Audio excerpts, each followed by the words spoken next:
Hello and welcome to Selection Sathi. Today we will learn advanced Python, generators, itertools, async await, and context managers.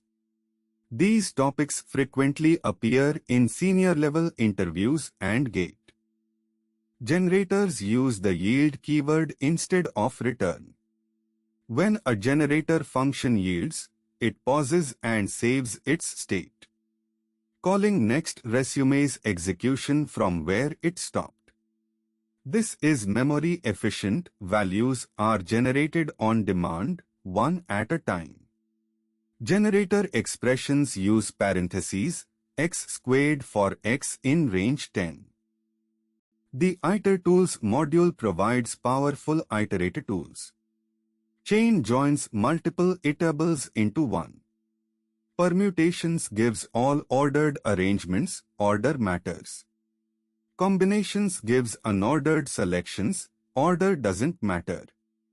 Product gives the Cartesian product of multiple iterables.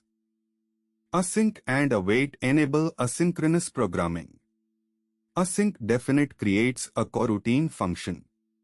Await pauses execution until the awaited coroutine completes. Asyncio.run starts the event loop. Asyncio.ga runs multiple coroutines concurrently, great for IO-bound tasks. Context managers manage resources with the with statement. A class-based context manager implements __enter___ and __exit__. __enter___ returns the resource. __exit___ cleans up, even on exceptions. The simpler approach is the @context manager decorator from ContextLib. Let's create a Fibonacci generator. Definite fib with a equals 0, b equals 1. While true, yield a, then set a, b to b, a plus b, create the generator and call next 7 times. We get 0, 1, 1, 2, 3, 5, 8 all generated lazily. Using itertools.combinations. From ABCD, choose to letters where order doesn't matter. Combinations of ABCD take to gives AB, AC, AD, BC, BD, CD. That's 6 combinations, 4 choose to equals 6. Unlike permutations, AB and BA count as the same combination. A simple async example. Async definite fetch takes a URL and awaits a 1-second sleep. In main, we use asyncio.ga to run to fetch calls concurrently. Both complete in about 1 second total, not 2 seconds.